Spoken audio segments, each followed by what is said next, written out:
Som. Graça e paz, amados irmãos. Uma alegria imensa estar com vocês aqui nessa noite, né?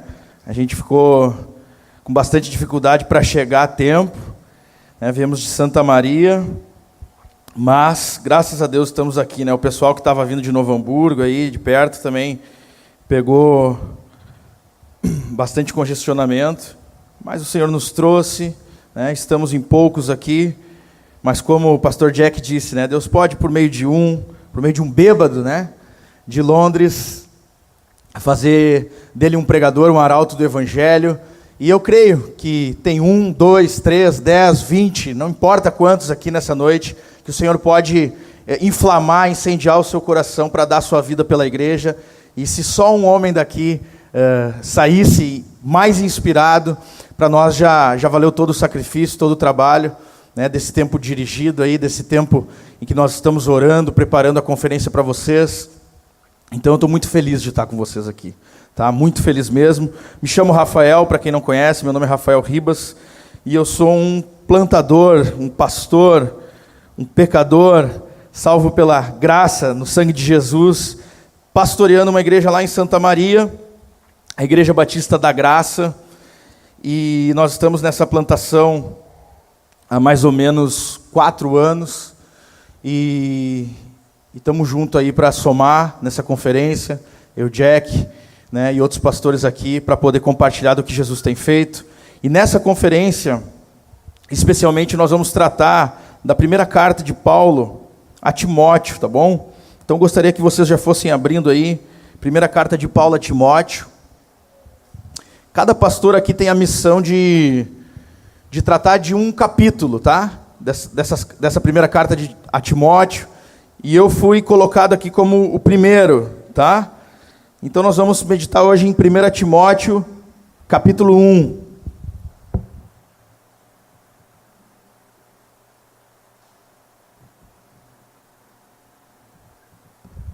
E o título da mensagem está escrito ali, né? O título da mensagem é a mensagem da igreja. Vamos fazer essa leitura de forma bem calma, com reverência, sabendo que Deus tem muito para falar com a gente aqui nesse texto. Assim está escrito, assim o Senhor fala conosco. Paulo, apóstolo de Cristo Jesus por ordem de Deus, nosso Salvador, e de Cristo Jesus, nossa esperança. A Timóteo, verdadeiro filho na fé, que a graça, a misericórdia e a paz da parte de Deus Pai e de Cristo Jesus, nosso Senhor, estejam com você. Quando eu estava de viagem rumo à Macedônia, pedi a você que ainda permanecesse em Éfeso para admoestar certas pessoas, a fim de que não ensinem outra doutrina, nem se ocupem com fábulas e genealogias sem fim. Essas coisas mais promovem discussões do que o serviço de Deus na fé. O objetivo dessa admoestação é o amor, que procede de um coração puro, de uma boa consciência e de uma fé sem hipocrisia. Algumas pessoas se desviaram dessas coisas e se perderam em discussões inúteis, pretendendo passar por mestres da lei, não compreendendo, porém, nem o que dizem, nem os assuntos sobre os quais falam com tanta ousadia. Sabemos que a lei é boa, se alguém se utiliza dela de modo legítimo, tendo em vista que não se promulga a lei para quem é justo, mas para os transgressores e rebeldes, para os ímpios e pecadores, para os iníquos e profanos, para os que matam o pai ou a mãe, para os homicidas, para os que praticam imoralidade, para os que se entregam a práticas homossexuais, para os sequestradores, para os mentirosos, para os que fazem juramento falso e para tudo que se opõe a essa doutrina, segundo o evangelho da glória, do Deus bendito, do qual fui encarregado. Dou graças a Cristo Jesus, nosso Senhor, que me fortaleceu e me considerou fiel, designando-me para o ministério. A mim, que no passado era blasfemo, perseguidor e insolente, mas alcancei misericórdia, pois fiz isso na ignorância, na incredulidade. Transbordou, porém, a graça de nosso Senhor com a fé e o amor que há em Cristo Jesus. Essa palavra é fiel e digna de toda aceitação, que Cristo Jesus veio ao mundo para salvar os pecadores, dos quais eu sou o principal. Mas por esta mesma razão me foi concedida misericórdia, para que em mim, que sou o principal pecador, Cristo Jesus pudesse mostrar a sua completa longanimidade, e eu servisse de modelo para todos que hão de crer nele para a vida eterna. Assim, ao Rei eterno, imortal, invisível, Deus único, honra e glória para todo sempre. Amém. Esta é a admoestação que faço a você, meu filho Timóteo, segundo as profecias que anteriormente foram feitas a respeito de você, que firmado nelas, você combate o bom combate, mantendo a fé e a boa consciência, porque alguns, tendo rejeitado a boa consciência, vieram a naufragar na fé. Entre esses estão Himeneu e Alexandre, os quais entreguei a Satanás para serem castigados, a fim de que aprendam a não blasfemar. Vamos curvar nossas cabeças, vamos orar. Queria pedir para o pastor Leão ficar em pé e fazer uma oração bem alto para a gente, por favor. Pai, em nome de Jesus, temos tua palavra e pedimos a Deus que a mesma venha ao encontro do nosso coração, trazendo vida, renovação, fôlego, encorajamento, exortação, Senhor. Que tua palavra nos faça mais parecido contigo, Senhor. Abençoa o teu filho que estará ministrando e que teu nome seja glorificado do início ao fim da exposição do livro sagrado. Em nome de Jesus oramos, que seja assim. Amém. Amém. Aleluia. Irmãos, como nós vamos expor a primeira carta de Paulo a Timóteo inteira, eu gostaria de começar tratando um pouquinho do contexto em que essa carta foi escrita, até para facilitar o trabalho dos demais depois, né? Não precisam gastar tempo com isso.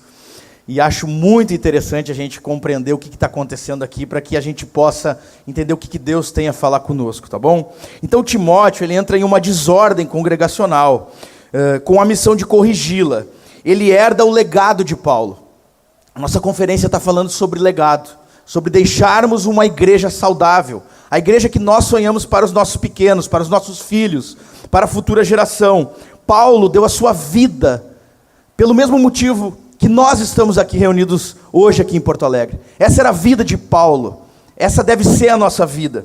Então Paulo entrega a sua vida à igreja de Jesus Cristo, ele deixa um legado, mas além do legado, Paulo também deixa uma igreja que tem problemas. Timóteo herda o legado de Paulo, mas ele também herda Himeneu e Alexandre, ele também herda os problemas. Então nós nunca, pastores, assumimos uma igreja, nós nunca temos uma vocação que começa do zero.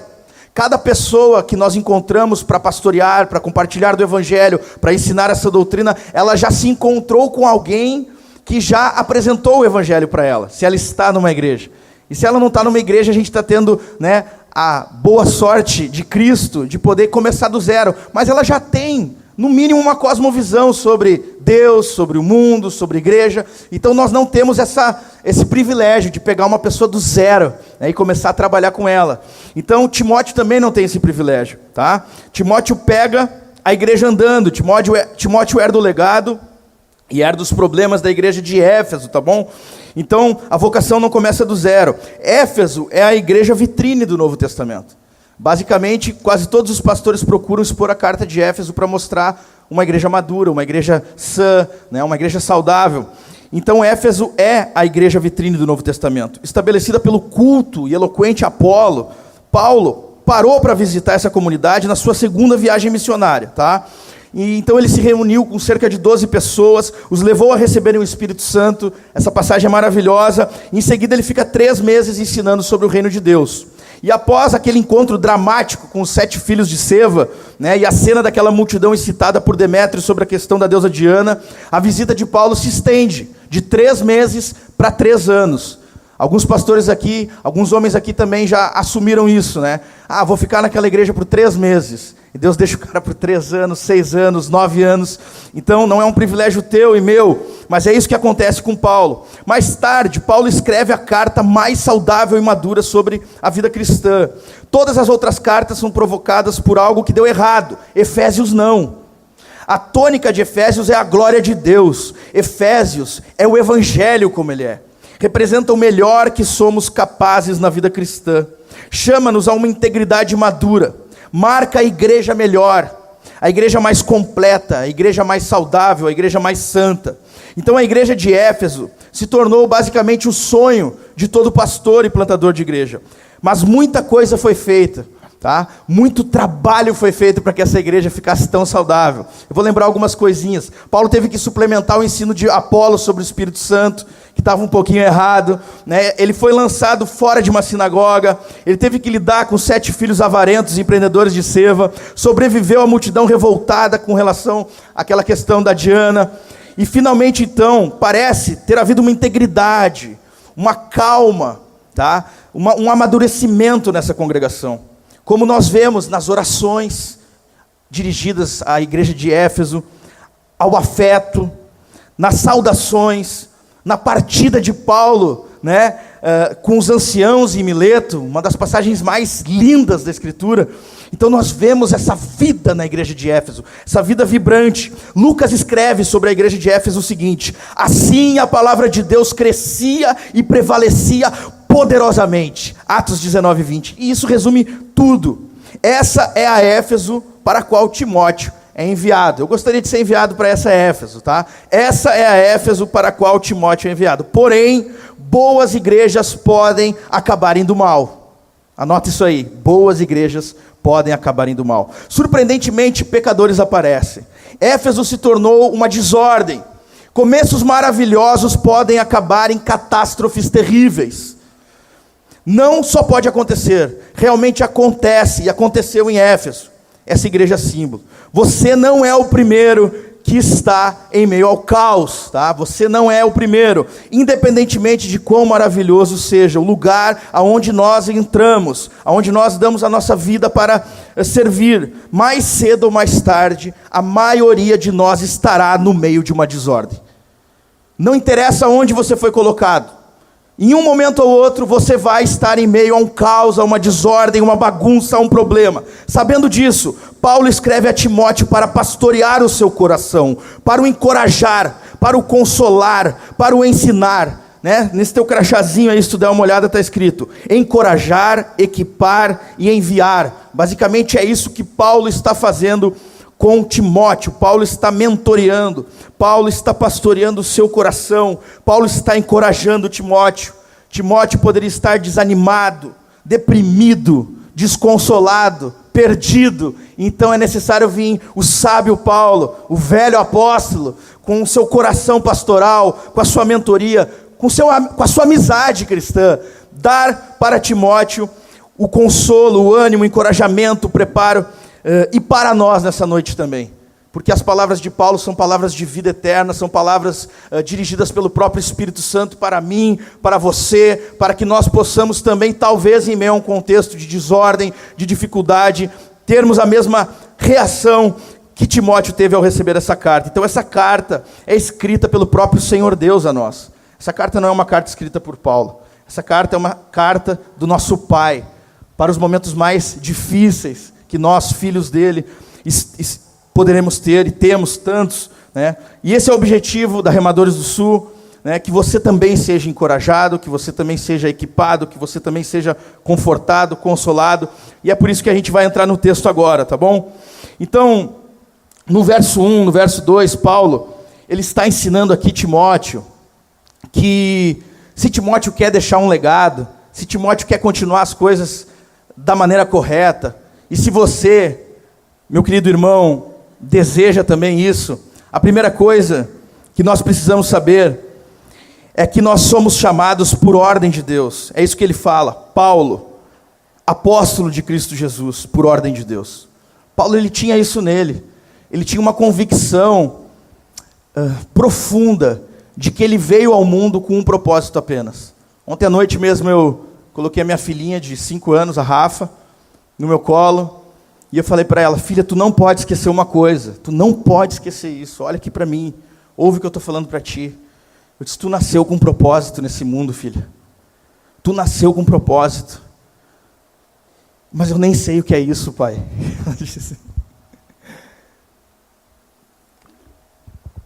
Eu disse a ela: filha, Deus quer fazer algo por meio da tua vida.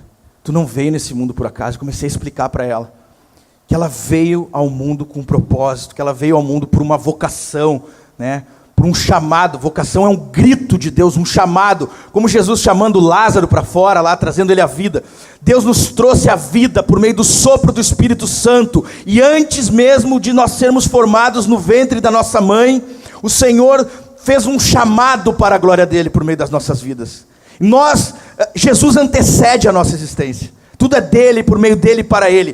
Paulo tinha convicção que ele não veio a esse mundo a passeio. Ele veio para ser apóstolo. Paulo está trazendo isso à tona, para mostrar para Timóteo que ele também precisa ter essa mesma convicção. É a convicção do chamado que nos faz perseverar. É a certeza que Deus nos chamou que nos faz enfrentar as maiores dificuldades. E é isso que Paulo está destacando aqui. Paulo, apóstolo de Cristo Jesus, por ordem de Deus. Você precisa saber disso. Eu preciso saber disso, porque quando a desordem vem, nós esquecemos que nós fomos chamados por ordem de Deus. Nós falamos que Deus capacita, né, os chamados, os escolhidos, enfim, todos os jargões, mas nós esquecemos. Paulo está aqui tratando de algo que é profundo nele, e Timóteo precisa despertar, você precisa despertar. Pastor Rafael, será que ele está falando tanto assim numa saudação? Está falando mais. Está falando mais que isso. São palavras inspiradas pelo Espírito Santo, tá? Então Paulo nasceu para isso, para ser apóstolo. Nós nascemos para sermos homens que dão a vida pela igreja, tá? Não é à toa que se chama Remadores do Sul aqui, é o termo lá, né, dos remadores, que eram comprados, que eram feitos escravos, e então eles se entregavam para remar nos navios até a morte. É para isso que todo homem é chamado na igreja. Não interessa se tu é diácono, presbítero, né? Chegando agora, nós convidamos todos os homens da nossa igreja para vir aqui, porque todos os homens de cada igreja precisam dar vida pela sua igreja. Não interessa o seu ofício dentro da igreja, a sua ordenação, mas todos nós fomos ungidos para sermos testemunhas de Jesus Cristo. Quando o Espírito Santo foi derramado, a Bíblia nos diz: e sereis minhas testemunhas. É o propósito pelo qual o Espírito Santo foi derramado. Então é imprescindível para que plantemos igrejas saudáveis, para que deixemos um legado para os nossos filhos, que nós entendamos isso, irmãos. Depois ele fala o seguinte: nosso Salvador, Deus nosso Salvador, é Deus quem é o Salvador da igreja. Se nós lermos os evangelhos, irmãos, eu amo a teologia de Eugene Peterson, a espiritualidade dele, e ele bate nessa tecla. Ele fala que os evangelhos são narrativas que contam que Deus salva. Nós não temos ali uma teologia sistemática, nós temos a linda história que Deus salva pecadores. É Deus quem é o salvador da igreja. Nós não somos os salvadores da igreja. Não são os pastores que salvam a igreja. Paulo sabia disso, Timóteo precisa saber disso, nós precisamos saber disso. E ele segue dizendo: Paulo, apóstolo de Cristo Jesus, por ordem de Deus, nosso Salvador, e de Cristo Jesus, nossa esperança. E como nós precisamos de esperança, irmãos. Como todo homem que dá a sua vida pela igreja precisa de esperança. Se você olhar lá para a tua igreja e começar a procurar a tua esperança nos membros que tem na tua igreja, no dinheiro que tem, vamos falar em dinheiro hoje, né? Então, não tem esperança. Tem esperança para vir, tá olhando para o caixa dela, Jack? Não tem esperança. Então, não há nada na terra que nos dê esperança. Jesus é a nossa esperança. Não adianta a gente ficar olhando para os candidatos que querem trabalhar na igreja, né? Para o material humano que a gente tem, para as circunstâncias que a gente tem. Não adianta. Tem que estar vivo isso. Jesus é a nossa esperança. O nosso socorro vem do alto, o nosso socorro vem do céu. Nós precisamos tirar os olhos da terra. E então ele faz a saudação: graça, que a graça e a misericórdia e a paz da parte de Deus Pai e de Cristo Jesus nosso Senhor estejam com vocês. É São João Calvino, né, que fala que é o único texto que na saudação tem misericórdia. E ele fala o seguinte: porque esse texto é escrito para presbíteros. E os presbíteros precisam de uma misericórdia redobrada. Se São Calvino fala, gente, Isso tem que ser verdade. E como nós precisamos, né? Paulo conhece as demandas do coração de um pastor. Deus conhece as demandas do coração de um plantador, de um pastor, de um homem que decide doar sua vida pela igreja. Deus conhece o coração da gente. Nós somos os que mais pecamos, porque nós mais conhecemos. Quanto mais conhecimento, mais pecado. Nós somos os que mais falhamos. Nós somos os maiores candidatos a fariseus de dentro das nossas igrejas. Aqueles que detêm a autoridade são os principais candidatos a líder dos fariseus. Então nós precisamos de muita misericórdia pela forma como nós tratamos o ministério, pela forma como nós tratamos as pessoas que Jesus envia a nós, poderíamos ficar aqui 1 hora falando por tudo que a gente precisa de misericórdia, né? Pela frieza, pela dureza do nosso coração, pela incredulidade, pela falta de amor, pela falta de bondade, de doçura, de gentileza, de companheirismo, de fervor, de afeto, de empenho, de vontade, nas nossas casas, com as nossas esposas, com os nossos filhos, com os nossos irmãos de ministério, com os nossos irmãos de igreja, enfim, com o mundo inteiro. Nosso coração é uma fábrica de ídolo. Paulo quer tratar de Timóteo para que Timóteo trate da igreja. Deus quer cuidar de você para que você cuide da igreja dele. Eu quero cuidar dos meus filhos para que eles cuidem da igreja. Nós estamos cuidando da igreja para que a igreja cuide do mundo. A igreja precisa da mensagem. E é para isso que Timóteo é enviado. Versículo 3. Esse é o propósito. Quando eu estava de viagem rumo à Macedônia, pedi a você que ainda permanecesse em Éfeso. O motivo? Para admoestar. Paulo queria que ele admoestasse, que ele ensinasse em amor a sã doutrina. Ele queria que Timóteo levasse a mensagem do Evangelho, para que toda falsa doutrina fosse destruída. Timóteo, nós somos enviados, pois o mundo está perdido. O mundo jaz no maligno. E é por meio da igreja. A igreja é o meio pelo qual Deus vai salvar o mundo. A missão consiste nisso. Nós acreditamos que plantar igrejas saudáveis é a melhor maneira de fazer missão. Nós acreditamos que isso está claro na Bíblia. Nós acreditamos que plantar igrejas saudáveis é o modo bíblico de realizar a missão. Funciona mais ou menos assim. Deus dá pastores à igreja, e então dá uma igreja a uma cidade. Sempre é assim na Bíblia. É assim que Deus salva Éfeso. Esse é o plano. É assim que Deus salva Santa Maria. É assim que Deus salva Porto Alegre. É assim que Deus salva Novo Hamburgo, até Alvorada. É assim que Deus salva qualquer lugar, né? Então Jesus salva pecadores por meio do Evangelho. O Evangelho é comunicado, proclamado pela igreja. Depois vem o batismo, por imersão, né, pastor Rogério? Depois o didaquê, o ensino na igreja, a edificação na igreja, a comunhão no seio da igreja, a manifestação dos dons no seio da igreja, o serviço no seio da igreja, o preparo para o ministério no seio da igreja, e novamente o envio.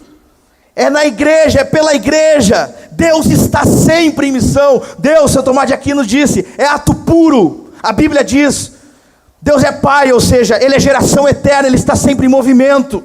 E o movimento de Deus para com a humanidade que está em Cristo Jesus é um constante movimento de salvação, de manifestação, de compartilhamento da graça, daquilo que Ele é. Ou seja, Deus não para. Deus está sempre trabalhando. Jesus já nos disse isso. E o trabalho de Deus é apenas um: salvar pecadores, fazer pecadores santos a cada milésimo de segundo do nosso tempo, e todo o tempo que está nele. Deus está ocupado com apenas uma coisa: comunicar o seu amor, comunicar a sua paternidade. Deus não para, a gente para, Deus não para. Deus está sempre em missão, Deus está sempre em missão, Deus está sempre salvando. Mas assim como Deus está sempre salvando, as pessoas estão sempre se perdendo, cada vez mais e mais. E nós vivemos dentro dos muros da igreja e não vemos isso. As pessoas estão cansadas nas ruas.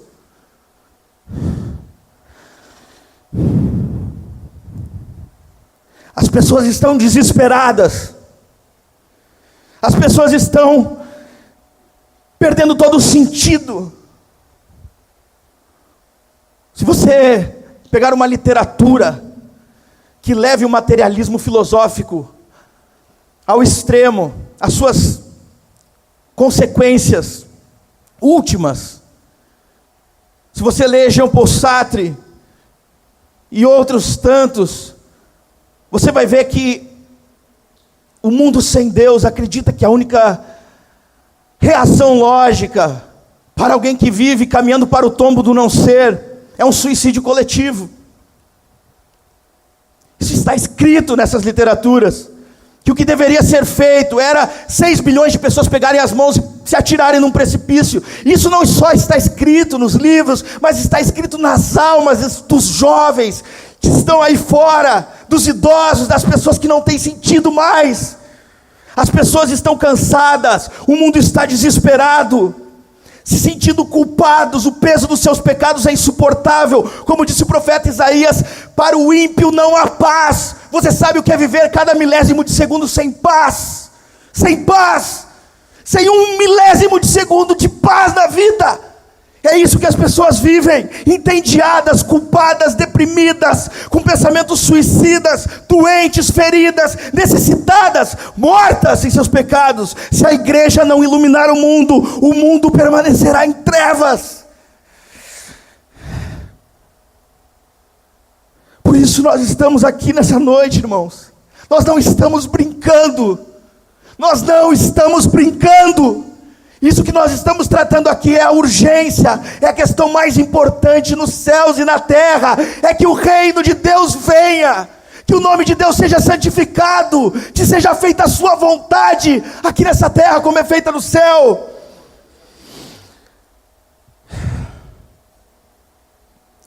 E se a igreja não guardar essa doutrina, o mundo e as trevas também vão invadir a igreja. Isso estava acontecendo em Éfeso. Versículo 13 e 4, ele fala: a fim de que não ensinem outra doutrina, nem se ocupem com fábulas e genealogias sem fim. Essas coisas mais promovem discussões do que o serviço de Deus na fé. Eles estavam fazendo um desserviço. O mundo tinha entrado na igreja. Paulo queria o amor. Ele fala, o objetivo dessa demonstração é o amor. Paulo queria um coração puro, uma boa consciência, uma fé sem hipocrisia, ou seja, pessoas que entendessem o motivo pelo qual nós somos salvos. Muitas pessoas haviam se desviado dessas coisas, diz o versículo 6, se perderam em discussões inúteis, pretendendo passar por mestres da lei, não compreendendo, porém, nem o que dizem, eram loucos, nem os assuntos sobre os quais falavam com tanta ousadia, com tanta vontade, como hoje em dia essa galera escreve no Facebook, com tanta vontade de ser teólogo, nem sabe o que estão escrevendo. Havia uma falsa doutrina em Éfeso. Pior do que uma falsa doutrina, não é porque havia uma falsa doutrina na mente, não havia uma falsa doutrina numa confissão de fé nova, não era o arminianismo, estou brincando, tá, gente? Não era isso, tá? Não era isso. Era algo no coração, na cidadela da alma das pessoas da igreja que começou a ser contaminado. Se você tem um conceito na sua cabeça, um pouco distorcido dessa doutrina, tudo bem, vocês entendem o que eu estou dizendo? Tudo bem, até aí se é na mente tudo bem, mas se no seu coração, o pastor Leão um dia disse uma frase para mim, eu nunca mais esqueci: não há nada pior do que você ter maus pensamentos sobre Deus, nada mais ímpio. A igreja estava começando a ter no coração sentimentos e pensamentos totalmente contrários a essa doutrina, ao evangelho. A igreja estava ficando assim, não é o mundo, a igreja de Éfeso. O mundo tem os seus ídolos, o seu falso evangelho, mas a igreja também fabrica uns. O que estava acontecendo exatamente aqui era que a cultura de Éfeso havia se infiltrado na igreja. Cuida isso. Tu que é pastor, a cultura de Éfeso tinha entrado na igreja. A religião da cultura havia invadido o evangelho de Jesus e ameaçava destruí-lo. Paulo diz a Timóteo para lidar com pessoas obcecadas por religião, mas que nada querem com Deus. Religiosos. Não sei se tu te identifica aqui. As atividades dessas pessoas religiosas são descritas em algumas frases ao longo das 2 cartas que Paulo escreve a Timóteo e também a carta que ele escreve a Tito. Cuidem. Como diz o Mateus, hein? Note, observe. Dar grande valor a mitos e genealogias, debates vãos, dar ouvidos a espíritos de engano e doutrina de demônios, serem guiados pela hipocrisia de mentirosos, proibir casamentos e alimentos, especializarem-se em mitos ateus e tolos, desejo mórbido de controvérsia e disputa de palavras, imaginar que a piedade é fonte de lucro. Imaginar que a piedade é fonte de lucro. Participar de falatórios profanos, sustentar que a ressurreição já ocorreu, começar controvérsias estúpidas e sem sentido, vagar em mitos. Enfim, aquelas pessoas gostavam de falar sobre religião. Era como se fosse um gnosticismo, tá? Era um gnosticismo que essencialmente cria um corpo de elite, de iniciados, que cultivam uma forma superior de religião, que despreza tudo que é comum, despreza pessoas comuns, e qualquer coisa que tenha a ver com o compromisso de uma vida moral, e uma vida de santidade, uma vida dedicada ao que realmente importa, que é a missão. A cultura se infiltra na igreja através dos poros das nossas congregações. Uma religião sem comprometimento, espiritualidade sem conteúdo, aspiração, conversa e desejo, satisfação e necessidades, mas não muito interesse em Jesus. Teólogos, né? Teólogos nada, mas teólogos maravilhosos, muita especulação, muita tagarelice, muita controvérsia, mas sem se importar com Deus. A religião de Diana, que consistia em muitas histórias, anseios em relações públicas, que atende às necessidades religiosas e sociais, que evoca o melhor das pessoas, o melhor que elas definem e querem para si, não o que Deus quer. A religião mundial na nossa atualidade, a religião do bem, a religião do amor, sem conversão, de transcendência, sem qualquer Deus além das próprias pessoas. Timóteo e nós estamos diante do mesmo desafio. É o mesmo desafio, escute o seu desafio: combater os efeitos da subestrutura religiosa de Diana e Artemis na cultura. Em última análise, lidar com pessoas que têm uma religião que se baseia única e exclusivamente, tão somente, na obsessão por si mesmas. Eu vou repetir. Em última análise, lidar com pessoas que têm uma religião que se baseia única e exclusivamente na obsessão para com si mesmas, em seus próprios termos, anseios de realização, fome de significado, sede por beleza e importância, e impaciência com o que Deus exige delas. Esse é o nosso desafio. Os ídolos não são particularidade do mundo. Esse constante problema com o uso da lei demonstra isso. Do versículo 8 ao 11, nós vemos Paulo dizendo que a lei é boa se alguém se usa dela de modo legítimo. Fala que a lei não é promulgada para quem é justo, mas para rebeldes. Paulo está espancando essas pessoas que estão no seio da igreja, querendo usar da lei para fazer de si mesmas pessoas mais justas. Ele está dizendo que elas, que amam tanto a lei, para bom entendedor meia palavra basta, devem entender o significado da lei. Mas elas não entendem.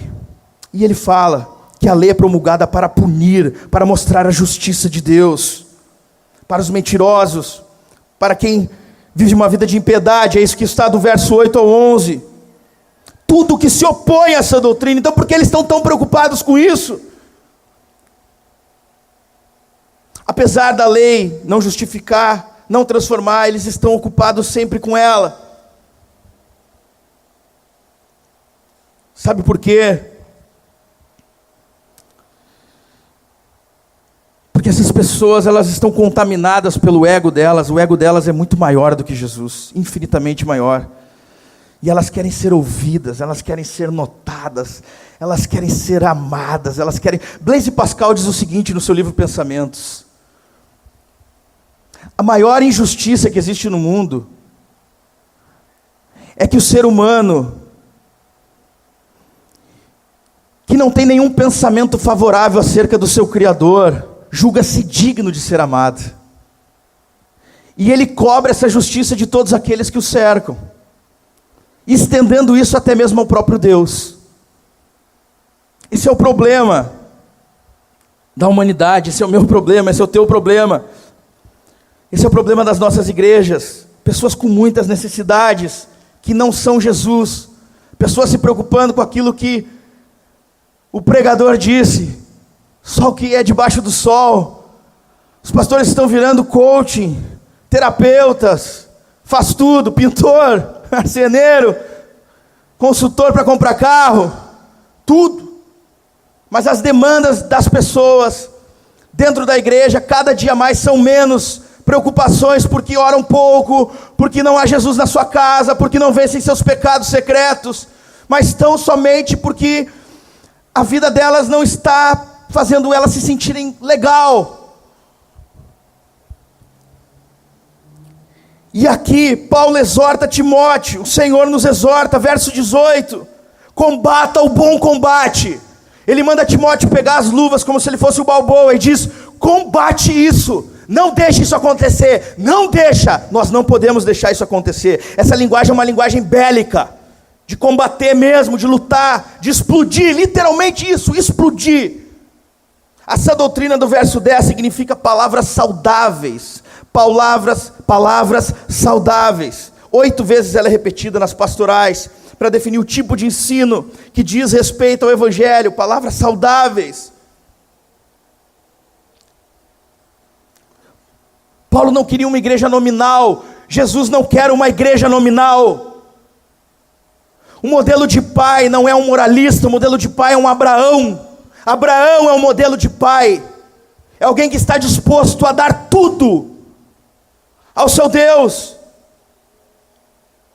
A palavra grega para sã, aqui sã doutrina, é a mesma palavra usada para higiene.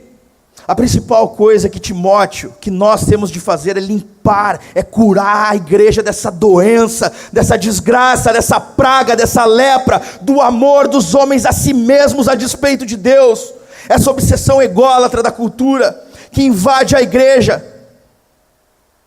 Tão somente o Evangelho de Jesus pode fazer isso.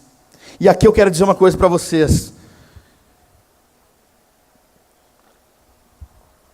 Se somente o Evangelho pode curar as nossas igrejas disso, a gente precisa ser craque nisso. Craque em pregar o Evangelho. Você entende o que eu estou querendo dizer, né? Perfeitos ao pregar o Evangelho. Porque senão, a igreja vai se tornar uma usina de neurose. Tá? Apóstolo Paulo aos Romanos diz que com o conhecimento da lei veio o conhecimento do pecado. Preste atenção nisso. As pessoas não sabiam o que era pecado.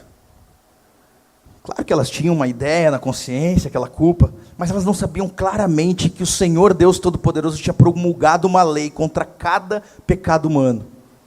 E ao receberem da lei, então, a Bíblia nos diz, olha isso, a Bíblia nos diz, e a gente já vê isso nos nossos filhos, que você basta dizer não para um pecador, que aquilo que você o proibiu, ele quer.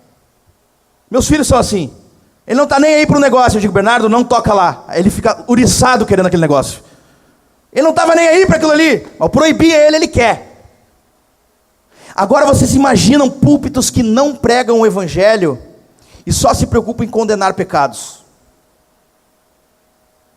Sobre sexo, sobre tabaco, sobre álcool. É por isso que o povo é louco. É por isso que as pessoas ficam loucas na igreja. As pessoas ficam loucas porque elas não têm o Evangelho. E o pastor fica ali falando, você tem que viver uma vida de oração. A pessoa não ora. Gente, deixa eu contar um segredo para vocês. Ninguém ora, tá? 90%, 99,9% pessoas da igreja pergunta na tua igreja, ó, fazer um voto, Deus vai te matar, levanta a mão se tu orou essa semana 15 minutos, 20 minutos todos os dias. Ninguém levanta a mão. Aí o pastor vai lá e faz uma série sobre oração, 35 mensagens sobre oração. mas não leva o evangelho. Aquilo ali deixa a pessoa doente da alma, neurótica, literalmente psicótica. Ela nunca mais quer voltar no ambiente da igreja. E é isso que está acontecendo na maioria das igrejas. Então, se hoje me foi dada a tarefa, né, colocaram uma fotinha ali, pastor Rafael Ribas, a mensagem da igreja. A mensagem da igreja é o evangelho, meu Deus do céu. Não é moralismo. Não é moralismo. Não é moralismo. Você percebe que as igrejas que não pregam o evangelho, elas produzem pessoas que odeiam a igreja.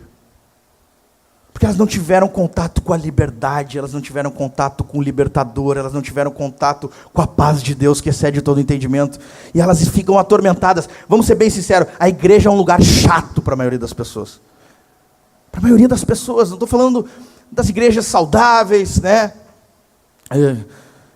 Que tem aqui no Brasil, só tem igreja saudável, né? Só tem igreja não saudável na Coreia do Norte, Coreia do Sul.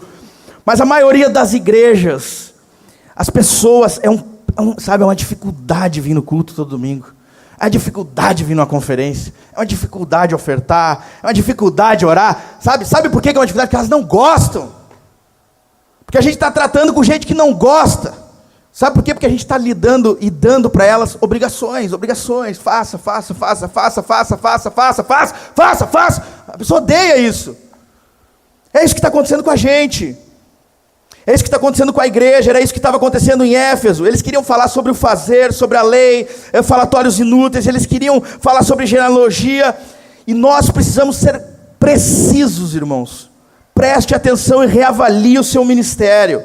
Reavalie agora o seu ministério, sobre como você tem proclamado o evangelho de Deus. A primeira coisa, o evangelho começa com o ser de Deus, com a Trindade.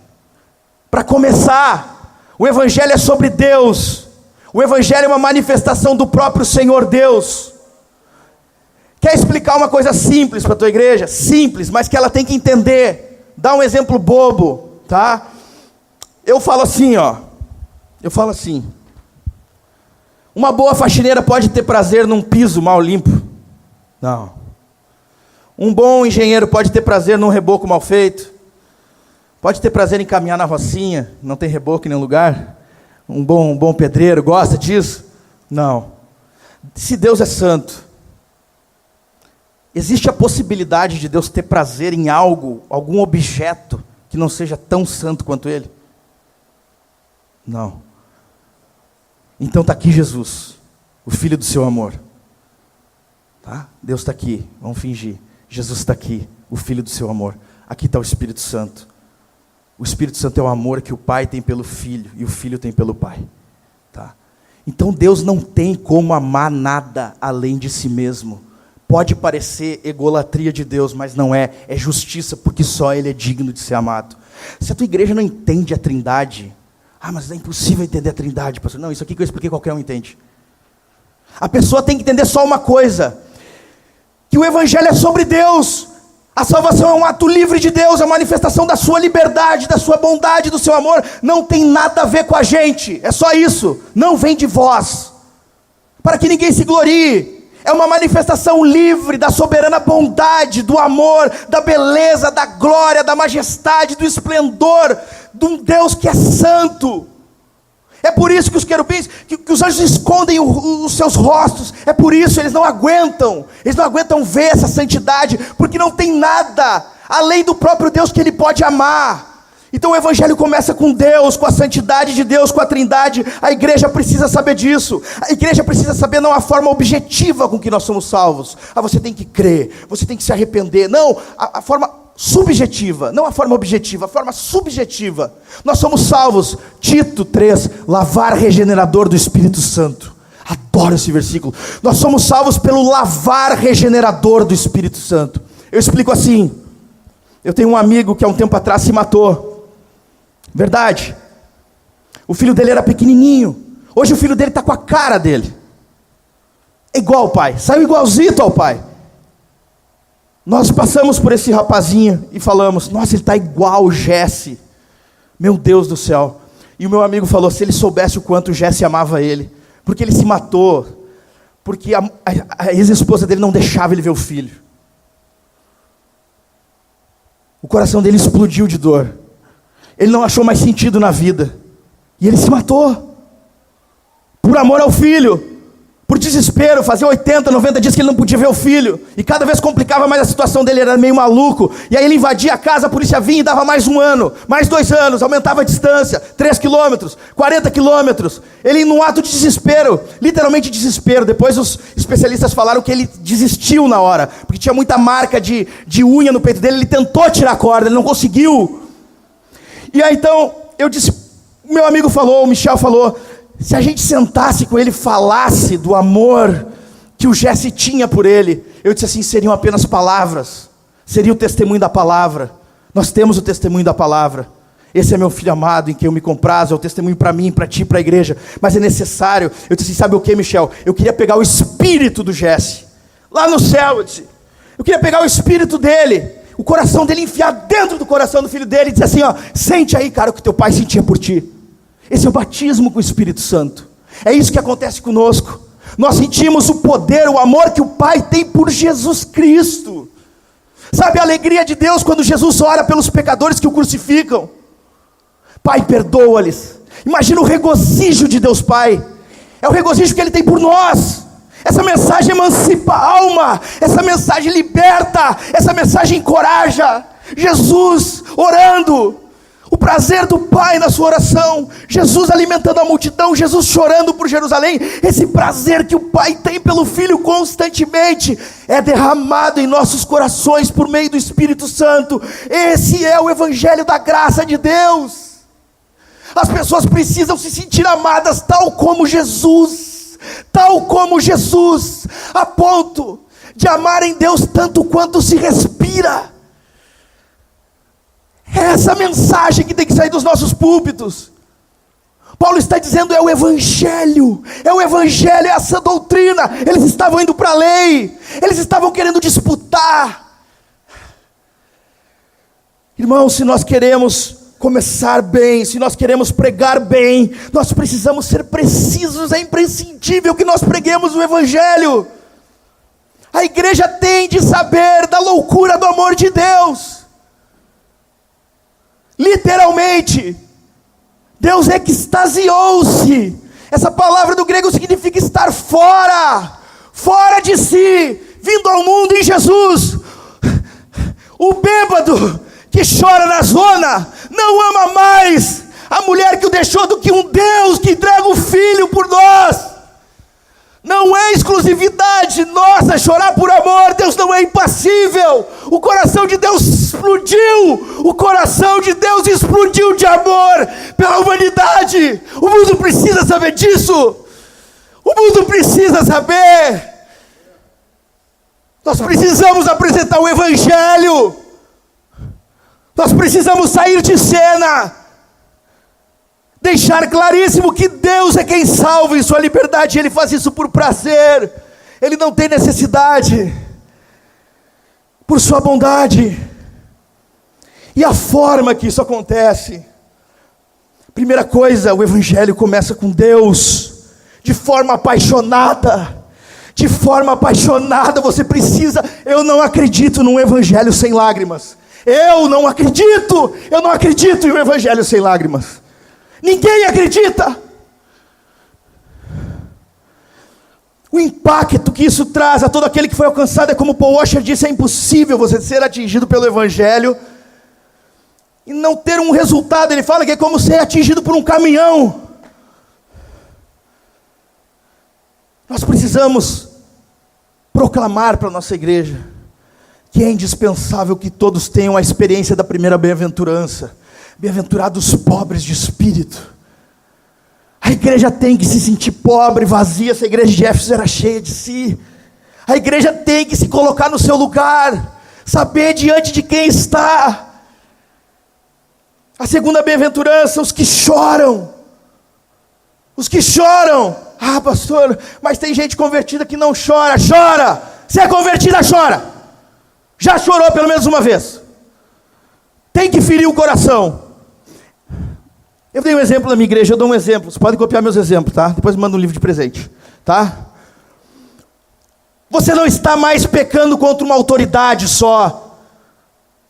contra um policial, você está batendo na face da sua mãe. Você conseguiria bater na face da sua mãe, virar as costas e ir para um parque de diversões? Esse é o peso que a igreja tem que trazer. A igreja precisa chorar. A igreja precisa sentir os seus pecados. Por isso eu amo, tá? Escutem isso, me matem. Eu amo a tradição católica nesse sentido, falando sobre a paixão de Jesus Cristo. Eles pegam lá Santo Afonso Maria de Ligório, as mãos de Jesus por causa das suas mãos que tocaram o pecado, os pés de Jesus por causa dos seus pés que foram até o pecado, a mente de Jesus por causa dos seus maus pensamentos, e eles vão, e vão, e vão. Eles chegam a ponto de dizer assim, ó, a Bíblia fala que o corpo de Jesus foi preparado. Sabe em que sentido Santo Afonso Maria de Ligório fala? Ele era mais sensível que os outros para sentir mais dor, para sentir toda a dor do mundo. Paulo disse que a mensagem é a cruz, e ele disse que tem que ser exposto Jesus crucificado, como diante da igreja. A igreja tem que sentir isso, a igreja tem que ver isso. Sabe, vou ser bem sincero para vocês, eu fico decepcionado. Eu fui no Rio de Janeiro há um tempo atrás, estava lá um pastor lá, o cara prega muito, pelo amor de Deus, Antônio Carlos Costa. Eu fui num café para pastores que ele está a arte de profetizar. Ele só está ensinando como pregar o evangelho nos púlpitos. Sabe quantos pastores tinha lá? 6. Fiquei louco. Uma igreja maior que essa aqui, gigantona. 6 caras lá, e eu assim, ó. Mas tem profeta nesse Brasil, hein? Ninguém quer aprender a profetizar. Aí tu visita as igrejas dos abençoados. 0. Sabe, os pastores cheios de si. Vou lá mais uma conferência, eu vi de novo. Não, se tu está chorando no púlpito e está pregando assim, então tu pode pensar um pouquinho assim. Mas se a tua igreja não tem a concepção da santidade, da beleza de Deus, da glória de Deus, por meio da tua vida, se a tua boca não consegue proclamar isso, a tua boquinha tem que ir para o chão, se humilhar e pedir perdão, e mudar, e melhorar, sabe? Porque a mensagem que está na nossa boca é Cristo Jesus. Não é qualquer coisa que Deus nos deu. Primeiro, essa doutrina começa com a santidade de Deus, a trindade. Segundo, todo aquele que contempla a Deus precisa passar pela experiência daquilo que nós chamamos humilhação evangélica. É preciso ser exposta à reação de todo aquele que crê. Seu coração tem de ser ferido. Ele não chora porque crê que as suas decisões não foram interessantes para a sua vida, mas ele crê que pecou contra um Deus que é santo, que é justo, que é bom, e que só lhe pede aquilo que é razoável. A igreja precisa entender que Deus não nos pede muito. Deus nos pede uma coisa, leve isso para a sua igreja, que nós amemos aquele que sustenta o nosso batimento cardíaco. Número 1. Ele não pode ser chamado de caprichoso por isso. Número 2, que nós façamos para o próximo aquilo que nós exigimos a vida toda que os outros façam por nós.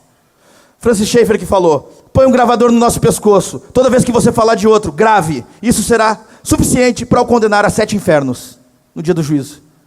Deus nos pede 2 coisas, que nós amemos a Ele, o que sustenta o nosso batimento cardíaco, e amemos o nosso semelhante, da mesma maneira que passamos a vida inteira exigindo que os outros nos tratam. Se nós entendermos isso, a nossa igreja entender isso, a gente vai entender que todas as guerras, todas as doenças, todo o mal no mundo é fruto de algo que tem nos nossos corações. Isso tem de nos fazer chorar. Vocês entendem quando eu falei nós temos que ser craque nisso? Nós temos que ser craque nisso. Toda vez que eu sou convidado a pregar, minha esposa pergunta, o que tu vai pregar? E a minha resposta sempre é a mesma. Se tu me convidar para pregar na tua igreja, eu vou pregar o evangelho. Eu vou suar, sabe, volante, Guinazu, camisa 5, Dinho. Vou suar aqui pregando o evangelho, até tu sair impactado pela glória, o amor e a majestade desse Deus, um Deus que morre por nós, um Deus morto. Isso tem que fazer tu voltar para casa, cara, apaixonado por Deus. Então não importa onde, mas eles pediram para falar sobre masculinidade, mas eu vou falar sobre Jesus. Todos os caminhos da Inglaterra levam a Londres, né, disse Spurgeon. Eu acho um que leve a Jesus. Não interessa sobre o que o cara pede, né? Teve retiro lá, pastor Majeski, podia trazer uma palavra para nós, nem lembro sobre o que era. conhecimento de Deus. Eu disse, Evangelho. Foi a mesma mensagem que 2 semanas antes o Leão pediu para me pregar na igreja dele. O Evangelho. Olha só, e todo mundo sai, olha que bênção. É só o Evangelho, meu Deus do céu. Paulo está dizendo disso. Só uma coisa eu quis saber dentre vós, o Jesus crucificado. Só isso. É porque esse só. É preciso também, em terceiro lugar, sobre essa doutrina, anunciar que todo aquele que tem um encontro com essa beleza, com essa justiça, ele tem fome e sede de justiça. Ele deseja que o seu coração seja limpo. Então você vai pregar a sua igreja como uma santidade em resposta àquilo que já foi feito. É necessário e imprescindível ter esse encontro verdadeiro com a glória de Deus na face de Jesus Cristo. Uma coisa é crer que existe um Criador, uma força superior. Outra coisa é você poder dizer, o pardal encontrou casa e a andorinha ninho para si, aonde acolhe os seus filhotes. Eu, porém, os teus altares, Senhor dos exércitos, Rei meu e Deus meu. Uma coisa é você acreditar que existe um organizador, o grande arquiteto do universo. Outra coisa é você contemplar a beleza da sua santidade. É luz na mente, fogo no coração, como dizia os puritanos. Vocês conhecem a história de David Brainerd e Jonathan Edwards num boteco, voltando da missão, que eles estavam lá, os índios loucos. Eles encontram um cara no bar, ele não era pele vermelha, e aí eles perguntam, você já conhece o catecismo? Ah, sim, a finalidade suprema do homem, né? Ah, sim, você já conhece o Evangelho? Então sim, então o senhor poderia expor o Evangelho para nós? E ele expôs o Evangelho, só que ele expôs sem paixão, sem vida, sem alegria. E aí o Brian dá uma piscadinha, e aí, tá certo? Não. O cara, como que não? Repetiu tudo. Disse, não. Você tem que crer que nós ofendemos a um Deus que é santo. E aí repetiu tudo e falou assim, mas por fim, você tem que se alegrar nisso. Você tem que se regozijar nisso. Você tem que ter isso como alimento da alma, como pão do céu, como a vida da vida, alegria das alegrias. E você não tem isso. Você não conhece o Evangelho. Porque não é só mente, é coração. Nós, reformados, nós temos a mania de muita doutrina. Doutrina é maravilhoso. Maravilhoso. Mas nós temos isso também que Éfeso tinha. Falta o pentecostalismo. Desculpa eu falar, falta a experiência pentecostal. Falta sentir esse amor no fundo da alma, que retumba lá no fundo daquela irmãzinha que nem sabe o que é supralapsarianismo. Para ela isso aí é nome de loja. Mas sabe, eu tive uma experiência, eu vou contar para vocês. Uma senhora analfabeta que vai à nossa igreja. E um dia sentei com ela e falei, Dona Maria, a senhora entende o que eu explico? Ah, entendo, seu Rafael. Como que a senhora entende? Porque quando o senhor fala lá na frente, lá dentro do meu coração, eu sei que é verdade. Ela disse, mas a senhora não entende? Explica para mim. Ela, eu sinto uma alegria tão grande, uma paz tão grande, eu sei que é verdade. Isso, simples, simples. Olha que simples.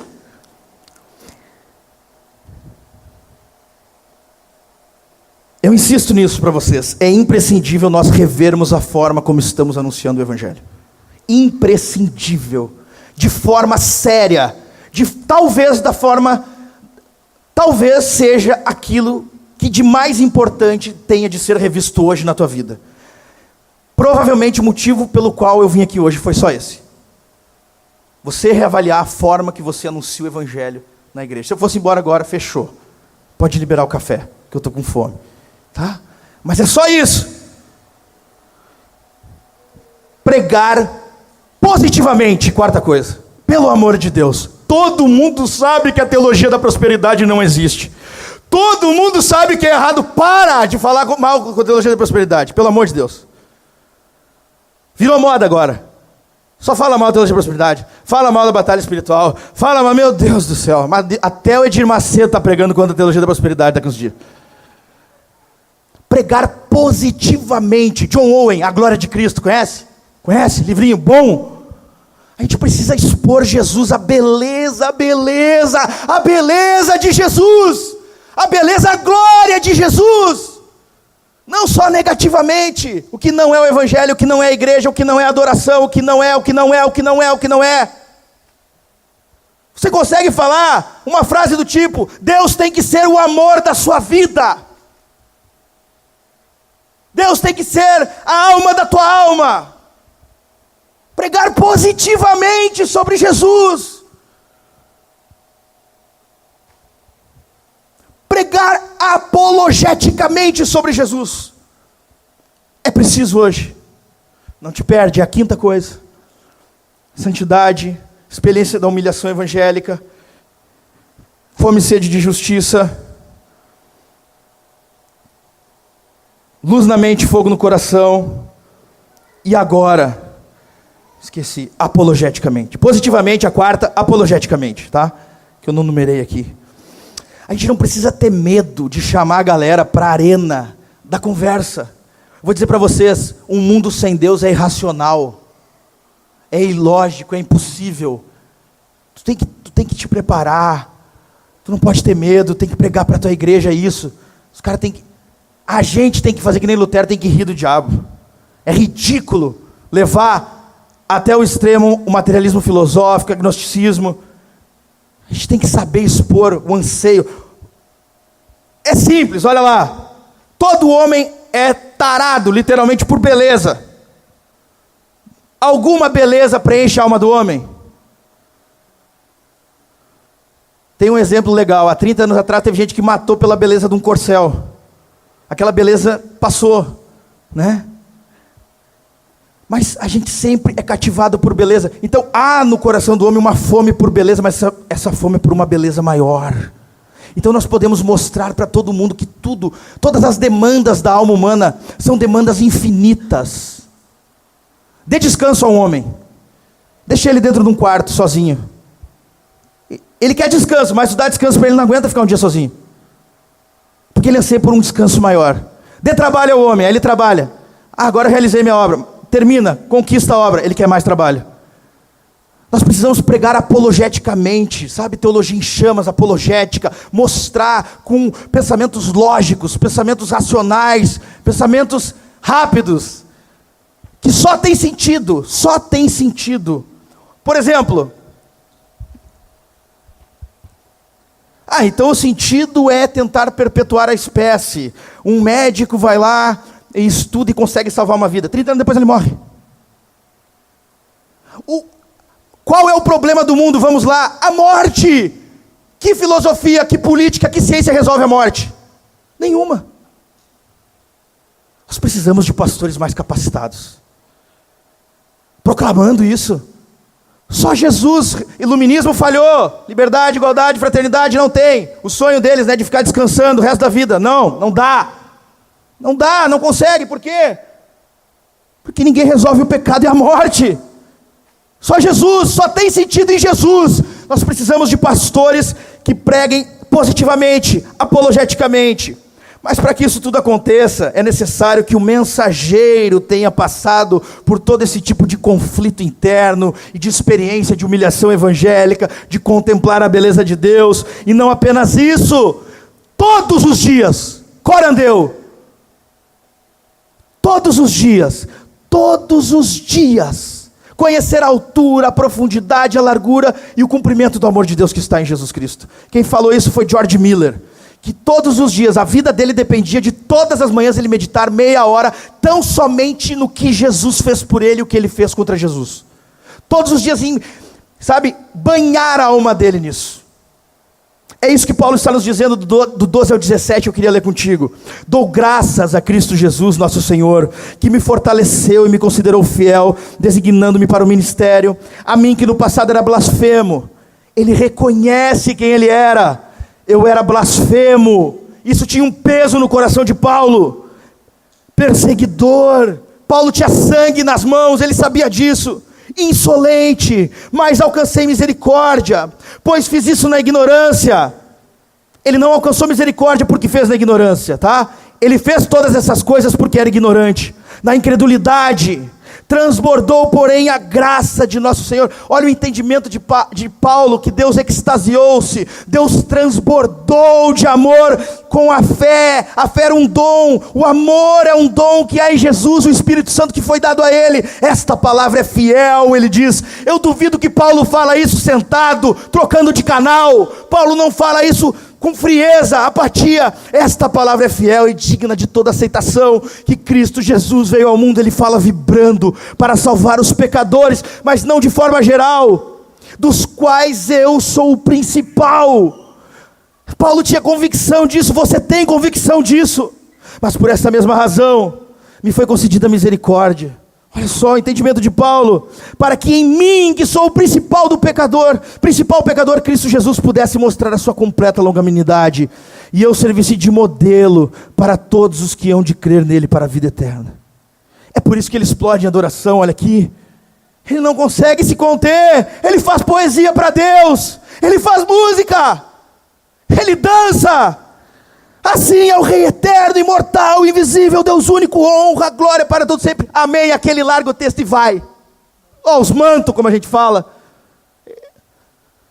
Vocês estão entendendo o que eu estou dizendo? Pastores, homens de Deus, vivem corandeu, vivem diante de Deus com o mesmo entendimento que Paulo. Paulo não está fazendo um curso no seminário aqui sobre como que é a mensagem. Eu não consigo fazer isso também, vocês já perceberam, eu não sou polido, não tem jeito. A gente está falando aqui de algo que queima no coração, queimava no coração de Paulo, que ele era o principal. Ele não disse assim, um dos principais, ele disse, eu sou o principal, mas eu sou um modelo, eu sou o modelo da graça. Mas isso era vivo no coração dele. Paulo foi e era todos os dias atingido, ferido de morte pela cruz. As palavras repetidas no verso 19, fé e boa consciência, que Himeneu e Alexandre se desviaram e foram excomungados para não blasfemar. As palavras do versículo 5, coração puro, boa consciência, fé sem hipocrisia. Essas palavras significam muito, na verdade significam tudo. Significa que Timóteo, nós, aqueles que são chamados para fazer a obra, para a cura, a salvação ao mundo, precisam ter sido, antes de todos, impactados pelo Evangelho, pela glória de Deus, e viverem e se gloriarem única e exclusivamente na cruz. De tal maneira que a mensagem e o mensageiro se tornem uma única e a mesma coisa. É necessário que de fato nós só nos gloriemos, só tenhamos alegria na cruz, porque tu não vai encontrar alegria em outro lugar. As demandas do ministério adoecem, machucam, destroem, dilaceram o coração de qualquer homem. É necessário e imprescindível que você só se glorie, só tenha alegria na cruz, só em Jesus. Se você esperar de alguém essa alegria, esse amor, você vai ser destruído. É imprescindível isso, por isso tantos burnouts, tanta depressão, tantos pastores se suicidando. O mensageiro tem que crer em Romanos 8:32, que é Cristo quem tem, e é Cristo que dá tudo o que a igreja precisa. Como John Flavel disse, certamente se Deus não quis poupar este seu próprio filho de um golpe, uma lágrima, um gemido, um suspiro, uma circunstância de miséria, jamais podemos imaginar que ele deveria, à luz disso, negar ou reter do seu povo. Porque em Cristo sofreu tudo isso, quaisquer misericórdias, quaisquer consolos, privilégios espirituais ou temporais, que sejam bons para eles. Se Ele nos deu, é do maior para o menor, não nos dará juntamente com Cristo todas as coisas. E isso precisa ser tão vivo, a ponto de podermos dizer que não somos mais nós quem vivemos, mas é Cristo quem vive em nós. A mensagem é a cruz, a mensagem é Cristo crucificado. É a mensagem da cruz que cura, é a mensagem do Evangelho, do Deus Trino glorioso, que extasiou-se de amor, que invadiu o universo, atravessou as antessalas do céu, para nos resgatar, que deu o Filho, o único Filho, muito maior do que o sangue de Abel. O sangue do Filho clama, muito mais do que Isaac, muito mais do que qualquer outra entrega. O Filho de Deus foi morto no Calvário, e esse sangue é suficiente para perdoar, para libertar, para plantar a igreja, para motivar as pessoas a ofertarem, para motivar as pessoas a servirem. Só isso motiva as pessoas a servirem, a ofertarem, a cultuarem, a amarem, a que Jesus seja maior do que tudo, toda beleza, toda glória que devanece, tudo que passa, que Jesus, que a missão de Deus seja mais importante que o seu trabalho, que o seu diploma, que o sentido da sua vida, o seu chamado, seja único e exclusivamente dar glória ao Deus triuno. É só o Evangelho que faz isso, é só a mensagem da cruz, não tem outra coisa. Mas nós precisamos anunciar isso de forma apaixonada. Sabe, lá na nossa igrejinha, pequena igrejinha, né? Tinha 45 adultos domingo. É uma igreja, pensa numa vila longe. Pensa num lugar feinho, sabe? Sempre que a gente olha para a nossa igreja, parece que a gente está tonto, sabe?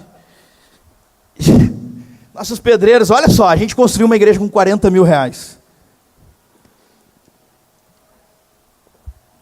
Mais ou menos 40, o tesoureiro está ali, não pode deixar eu mentir. 45, né? É impossível isso. Não, não é impossível. O Evangelho faz isso. Um irmão de 18 anos, a única coisa que ele tinha, deu um terreno para a igreja. O outro irmão deu o resto da obra. Simples, olha que simples. Eles foram impactados pelo Evangelho. Eu estou deixando a igreja, agora em junho. A gente está indo para uma missão lá em Portugal, eu e minha família inteira. Só essa semana eu paguei 38 mil de aluguel adiantado. Quase o valor da igreja. Não era, esse dinheiro um pouco é meu, muito pouco. As pessoas dão dinheiro. Quem viu a beleza de Jesus? Olha, eu vou dizer para vocês, 4 anos plantando igreja. Sempre que me perguntam como é que está a igreja, eu falo, apesar de mim vai bem. Porque se fosse por mim, gente, vocês sabem, né? Não tinha jeito nenhum. É só o Evangelho. É só o Evangelho que faz com que uma igrejinha tenha tanta gente em 4 anos, por uma cidade tão pequena. Tem lá 5, 6, 7 pessoas que a gente poderia colocar como diáconos. Sabe, agora tem 2, 3 homens preparados para serem presbíteros. Uma entrada de caixa bom. A gente não tem dor de cabeça. Sabe? Não atrasa as contas. Tem tudo que precisa. Ninguém passa necessidade. Só o Evangelho faz isso. Só a mensagem da cruz faz isso. Que Deus nos dê graça. Acho que eu me passei do tempo, né? Tu não botou o cronômetro aqui hoje, Jack? 22 horas. Que Deus nos dê graça, irmãos. Eu ia ler mais umas páginas aqui do livro do Piper. Um pouquinho do que eu estou falando está aqui, tá? É só uma página, tá? Que está aqui. Mas tem aqui. Exultação expositiva de John Piper. Ele fala sobre o amor para pregar o Evangelho. Sobre expor de forma exultante, tá? Mas eu acho que esse é o ponto principal para deixar para a gente aqui hoje. Quando Paulo fala essas coisas de que ele é o principal dos pecadores, a gente deveria falar isso também com a mesma intensidade, com o mesmo amor, com a mesma paixão. E hoje, repito para ti, reavalia, repensa de que forma tu tem anunciado essa doutrina. Só isso vai quebrar a idolatria, a egolatria do povo. Esse povo maluco, me incluo nele, que é obcecado por... Não tem terceiro mandamento, né, para amar a si mesmo na Bíblia, não precisa. A igreja é apaixonada, obcecada por si mesmo. Só o Evangelho, dia após dia, só o Evangelho. Essa é a mensagem da igreja. Que Deus nos dê graça para isso, amém? Posso orar? Vamos orar, irmãos. Querido e amado Pai, obrigado Senhor, obrigado Jesus, a Ti a honra, a glória, a majestade, o poder, o domínio, tudo é Teu, Senhor, toda a força, Senhor, toda a graça, toda a misericórdia, todo o consolo, todo o poder, Senhor, toda a intrepidez, Senhor, toda a profundidade, toda a beleza que existe na terra, é reflexo da Tua glória imensa, Senhor. O Teu Evangelho é glorioso porque o Senhor é glorioso. A Tua mensagem é gloriosa porque o Senhor, Deus, é um Deus gloriosíssimo, Pai. Nós queremos, Deus, que o Senhor encha a nossa alma de encanto. Nós queremos, Deus, que ficarmos perplexos, Senhor, com a admiração da beleza da Tua glória na face de Jesus Cristo. E poder cantar, fazer poesia para Ti. Que o Senhor seja o nosso primeiro pensamento ao acordar. Que o Senhor seja o amor das nossas vidas, Pai. Expulsa o amor ao mundo, Pai. Destrói o amor daquilo que passa, Deus, daquilo que é debaixo do sol. Destrói os ídolos dos corações desses homens aqui nessa noite, o meu, Pai. por uma igreja grande, por uma igreja relevante, por uma igreja que nos dê um salário, por uma igreja que faça o sistema religioso rodar, por cargos e títulos e rótulos de reformados, sei lá o quê. Jesus, que nós o amemos tanto quanto se pode respirar, que nós abandonemos tudo, sacrifiquemos nosso Isaac, joguemos fora tudo, Deus, a nosso respeito, que o nosso nome seja esquecido, que nós possamos revisitar o lugar onde a Tua santidade se manifesta, que nós possamos novamente ser quebrantados, modificados pela Tua glória, humilhados pelo Teu Espírito, Senhor. Que haja vida na Tua igreja, Jesus. Há tão pouca vida, Deus, do Teu púlpito. Há tão pouco do Senhor na Tua igreja.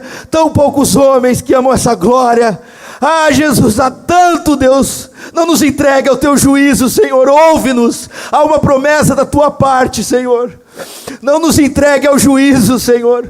Que a nossa nação não seja conhecida por igrejas que estão vivendo apenas a fé dos demônios, Pai. Sem paixão, sem amor. Jesus, que nós o tenhamos como a vida das nossas vidas, o amor das nossas almas, a alegria das alegrias, Deus. Jesus, aviva-nos, nos dê um pouco de avivamento, Pai, nem que seja pessoal a cada um. Deus, olha dos céus, perdoa a nossa iniquidade, sara a nossa terra. O Senhor prometeu que se orássemos no templo, que é Jesus, no templo que é o lugar da Tua santidade, ao qual Jesus nos colocou, a Tua destra, ao Teu favor, o Senhor prometeu que nos ouviria, Pai. Não nos entregue ao juízo, Senhor. Eu começo a me preocupar com isso muito, Pai. Que o Senhor tem endurecido essa nação, que o Senhor tem tirado o fervor dos púlpitos, tem colocado, Deus, entregado o Teu povo às suas próprias cobiças, Senhor, principalmente nós pastores, Pai.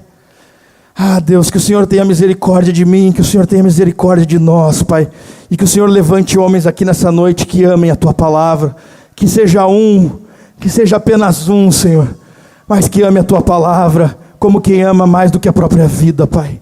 Que nós possamos ver o privilégio de podermos ser arautos do Evangelho, Pai.